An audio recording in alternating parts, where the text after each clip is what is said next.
The topic is pi points, so let's go over all the different point types in pi. First of all, we have the digital tags that I'd mentioned earlier. That would be the things that there's a finite number of them, like on, off, or red, green, and black. We do support that. Now, why would you do that instead of a string, you may ask? Well, because it's a lot easier to store in terms of resources, to store just on, or either a 0 or a 1 indicating on and off, instead of the actual string on and off. Red, black, and green can be stored as 1, 2, and 3 with a lot less space than storing them as those character strings. So that's the point in storing it like that, as a digital instead of a string. Now we also support 16-bit integers and 32-bit integers. And again, it's the one you choose there is really just a matter of how much space you need to take and how large your number needs to be. And in the case of the N16, it actually is also important that you don't try to store any negative numbers with an N16 because we don't support that. To be honest, N16 is simply here to support a previous version of pi in which that was one of the integer choices that people had to make. So in a modern pi system, we see very little interest in the N16s. Now, next up would be the floating point numbers. We have the float 16s, the float 32, and the float 64. Now, by far and away, the most popular storage mechanism is the float 32. The float 32 is the default point type. If you don't set it to anything else, that's what you're going to get.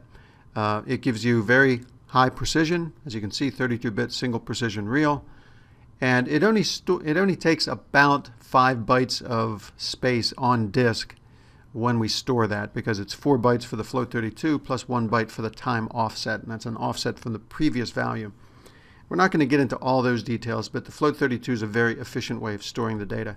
Now the float 64 is what you might use if you were interested in storing something at tremendously high precision.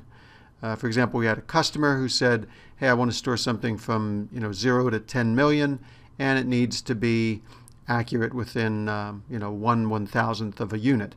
Well, something like that you would need to do not as you couldn't do that as a float 32, you do that as a float 64. Now the float 16s, again, those are provided primarily to make the system compatible with earlier versions of pi in which the float 16s were the default. So we see very little current interest in that. There is no denying a float 16 will take less space on disk than a float 32. And it's not a bad way to store data. It does have its own problems, though. One of the biggest problems is its overall precision is only as great as the current time range of the pi tag times 1 over 32,767. So you do store this with a lot less, or you need a less disk space to store this. It is more efficient in that regard, but the accuracy is the trade-off. We also support string tags. The string tag would be something you use for operator comments, or, as I mentioned earlier, a batch ID, for example, something where you need both characters and numbers. We do store timestamps. People ask you, why in the world would you need a timestamp? Well, it's going to be something that is itself time-stamped. You're basically storing a date. People say, why would you want that? Well, let's say, for example, you needed to record not the value that somebody entered, but the time at which the user entered that value. And what you could do is create a timestamp pi tag, and then when you're entering this value, let's say it's a manual input, you can put in both the value and the timestamp at which that value was taken or pertains to. So you can envision, a time further down the road where you're entering both of these, but you still want to preserve when that sample was taken, for example, or when you got your results back. And then finally, as kind of a catch-all for things that we haven't thought of, is the Blob tag. Blob stands for binary large object.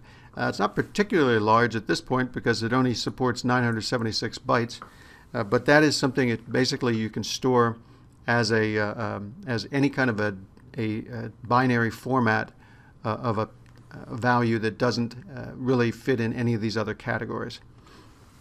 Now I do want to warn you, be careful how you choose your point type. Although you can change the point type later on once you've made that assignment, and you can't even retain the history, it's not an easy process, so recommendation is just give it some good thought as to what point type you're going to choose. For most purposes, people will be using float 32s but there are other options available to you.